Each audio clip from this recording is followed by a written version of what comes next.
The atmosphere in the high-ceilinged ballroom is charged with a mix of jazz music and the low buzz of industry chatter. I find myself hovering on the periphery, a flute of untouched champagne in hand, observing the celebratory chaos of the corporate annual party. My gaze repeatedly drifts to where my wife, Laura, is engaged in what appears to be a particularly engrossing conversation with my boss, Derek. I take another sip, the bubbles harsh as they go down. Derek, tall and disarmingly charming, has always been a man who commands attention. Tonight, under the soft glow of the chandelier, he seems particularly invested in what Laura is saying. They laugh a bit too heartily, a touch too close. I try to shake off a creeping sense of unease. The moment shifts when Derek's hand, expressive and sweeping with each word, knocks his own drink, splashing red wine across Laura's white blouse. "Oh, Dan," Derek exclaims, his voice a mix of frustration and forced gaiety. "Laura, I'm so terribly sorry." Laura brushes at the stain, her smile tight. "It's fine, Derek, but I think I need to get this out before it sets." Derek immediately flags down one of the hovering waitstaff, procuring some club soda and napkins. His next suggestion, however, sends a cold shiver down my spine. "Let's head to the back office. I have some stronger stain remover there. We'll get that cleaned up in no time." Laura hesitates, looking back at me. Our eyes meet, and she gives a small, reassuring nod before disappearing with Derek through the crowd, towards the back corridors of the venue. Minutes stretch into agonizing eternity. I attempt to mingle, to laugh, but the thumping of my heart drowns out the gaiety. Something isn't right. Picking up my resolve along with 2 fresh glasses of champagne, I decide to check on Laura. The corridors behind the ballroom are dimly lit and deserted. The muted sounds of the party filter through as a distant echo. Approaching the door to Derek's makeshift office, I pause, heart sinking, as unmistakable sounds reach my ears. Laura's voice, breathy and far too enthusiastic. "Derek, how good you are, not like my husband. How deft you are with your tool."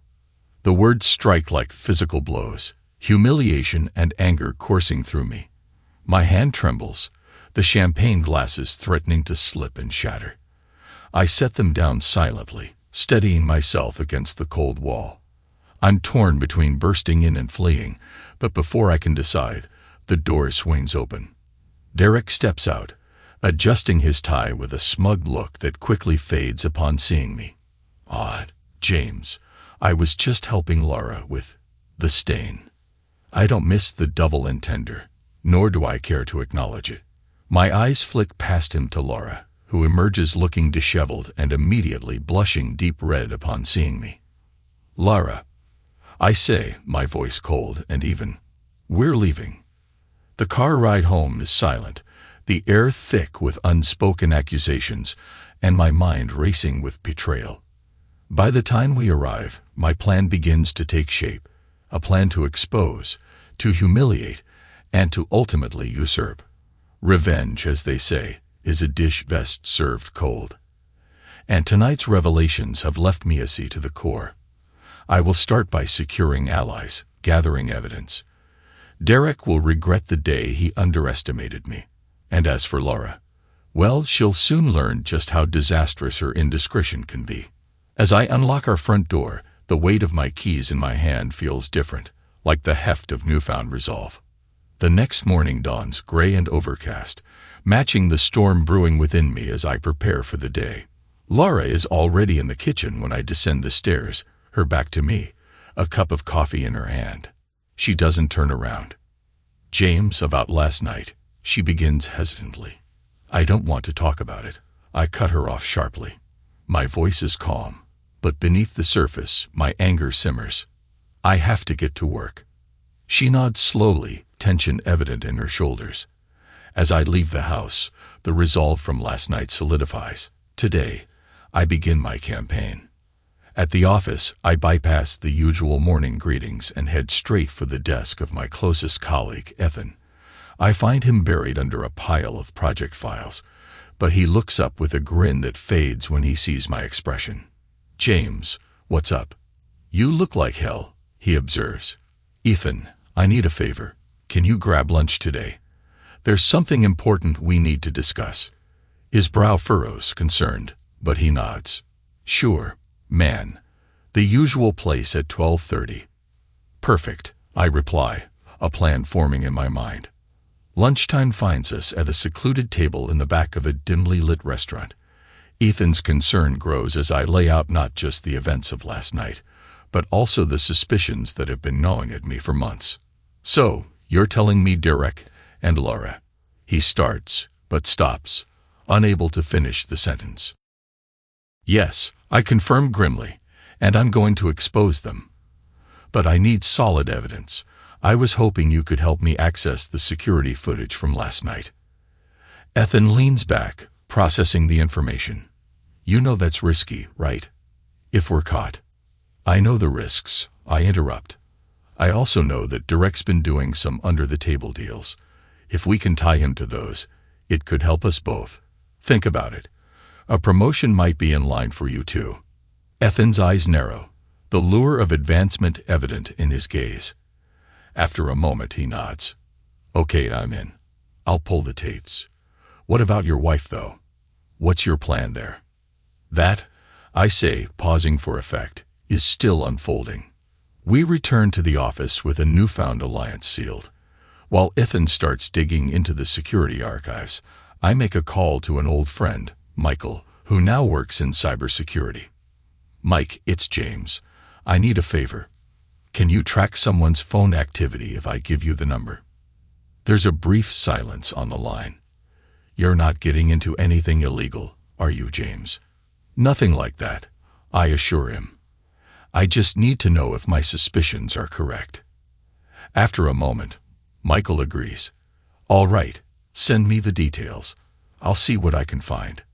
By the end of the day, I have the beginnings of a plan, allies in place, and the wheels of retribution slowly starting to turn. As I drive home, I can't help but feel a twinge of sadness for the path I'm on. Yet, the need for justice, for revenge, overrides any doubts. At home, Lara tries again to speak with me, her voice soft and pleading. James, please, can we talk? Not tonight, I reply, walking past her and up the stairs. There are things in motion now that cannot be stopped, and I am not ready to face her, not yet. By Wednesday, the office feels like a chessboard where every move is critical. My exchanges with Ethan are discreet, our conversations held in quiet corners or through coded emails. He confirms in a hushed tone during a brief meeting in the stairwell that he has accessed the security tapes from the night of the party. I've got it, James. The footage from the back office, it's incriminating. You were right, he whispers, his eyes darting nervously. Good, keep it secure and send me a copy. We might need more than just that to nail him properly, I instruct, my mind racing with strategies. Meanwhile, Michael's message flashes on my phone late in the afternoon. Got something you'll want to see. Call me. I dial his number the moment I step out for a coffee break. James, I track the number. Your wife and Derek. They've been communicating a lot more than just office chats. Texts, calls, even some pictures, Michael reports somberly. Can you send those to me? My voice is steady despite the tumult inside. Doing it now. Be careful, man, he advises before hanging up. As the evidence piles up, so does the pressure. At home, the tension between Laura and me grows thicker, a fog of unspoken words filling the spaces between us. She looks at me with a mix of confusion and sorrow, her attempts at conversation shut down by my cold, brief replies. Thursday brings an unexpected player into the fray. As I'm poring over the evidence in my home office, my personal email pings with a new message. It's from an anonymous source, and it reads, James, you're not the only one with grievances against Derek. Check this out. Attached are documents and emails detailing financial discrepancies and questionable business dealings involving Derek and a known competitor. I sit back, stunned. The network of deceit is broader than I had imagined, and now I have the ammunition not just to disgrace Derek, but to potentially bring him down completely. That evening, I tell Lyra I'm going out for a drink with some old college friends, an alibi to meet with Ethan and discuss our next steps. We meet in a dimly lit bar, a neutral ground far from our usual haunts. Here's the plan. I begin, laying out the documents and the printouts of the texts and emails. We expose everything. The affair, the business dealings, all of it.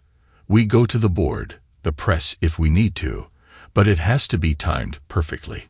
Ethan nods, his face serious. What about the fallout? It's going to get messy. It's a calculated risk. If we play this right, we could both end up better off. But we need to be prepared for any blowback. I explain, feeling the weight of our decisions. Are you with me? He takes a long drink, then sets down his glass with resolve. Let's bring him down. We spend the next hour planning. By the time I leave the bar, the cold night air feels like the calm before a storm. I drive home with a sense of purpose, knowing that the confrontation is inevitable and nearing.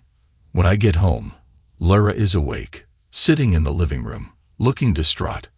We need to talk, she says as I enter, her voice quivering with emotion. Not tonight, Lyra. It's late, and there's nothing to talk about. I reply, though a part of me aches to just end all this deception. She stands abruptly, her eyes filling with tears. I know you're planning something, James. Please, whatever it is, think about us too. Not just your revenge. Her words pierced through the armor I've built around my emotions, hinting at the personal costs of my quest for vengeance. I pause at the foot of the stairs, looking back at her, a silent acknowledgement of the storm that is about to break. Friday morning dawns with a palpable tension in the air as I prepare for what may be the most consequential day of my professional life. Today, everything comes to light. As I drive to the office, my phone buzzes relentlessly, but I ignore it, focusing on the actions I must take. I arrive early, the office barely awake. In the eerie quiet, I set up the boardroom for the meeting that will decide Derek's fate. Ethan joins me, carrying a laptop filled with all the evidence we have gathered. We review everything one last time, ensuring all is in order for the presentation. The first to arrive is Melissa, a member of the board of directors, her sharp eyes scanning the room. James, Ethan, what's this about? She inquires, her tone indicating she senses the gravity of the situation. Before I can reply, more board members filter in, their expressions ranging from curious to concerned. Derek strides in last, confident as ever, unaware of the storm about to break. Let's get started, shall we? I begin, my voice steady. Thank you all for coming on such short notice. Today, we need to address serious issues involving breach of trust and ethical violations by one of our own. Derek's smile falters as I click the remote, the first slide illuminating the screen behind me. Images flash across it, screenshots of text messages, emails, and financial documents, each more damning than the last. What is this? Derek demands, his composure slipping. James, what are you playing at? This is not a game, Derek. This is your undoing, I state plainly. Here we have evidence of an inappropriate relationship with my wife and illicit business dealings that have compromised the integrity of our corporation. Gasps echo around the room, and Derek's face reddens. This is absurd. I have no idea what. Save it, Derek. We even have video evidence, Ethan interjects, stepping forward to play the footage from the party night. The room falls silent as the video plays, the betrayal undeniable. Derek looks around, seeking an ally, but finds none. As the murmurs start, my phone vibrates one last time. Ignoring it no longer, I glance down to see a message from Michael, the cybersecurity expert. It reads, "Last-minute gift. You might want to see this before ending things." Excusing myself, I step out to call him. Michael, what is it? James, I found something else when tracking Lyra's phone. It's not just Derek. She's been in contact with someone else, someone you wouldn't expect. Who? I demand, a sinking feeling in my stomach. It's Melissa, your board member. They've been talking, planning. It seems Derek was being set up to take a fall. Stunned, I take a moment to process. My revenge, while justified against Derek, was part of a larger play I hadn't seen. Rushing back into the room, I confront Melissa, who sits calmly, a slight smile playing on her lips. Melissa, care to explain why you've been conspiring with my wife? I ask, the room going quiet again. She stands, the smile never fading. James, sometimes to shake the tree, you need to start at the roots. Derek needed to go for many reasons. You provided the perfect opportunity. As for Lara, well, she wanted out. I just gave her the push she needed. The room erupts into chaos as accusations fly and alliances shift. Amid the turmoil, I realize my personal vendetta has been used as a pawn in a larger scheme of corporate chess. Weeks later, after the dust settles, I find myself in a new position, unexpectedly promoted. While Lara and I finalize our divorce, the betrayal stings, but it's overshadowed by the bitter lesson of trust and manipulation I've learned. As I sit in my new office, the weight of leadership on my shoulders, I reflect on the events that unfolded. Power, I realize, is not just about holding it but understanding the landscape in which it's played.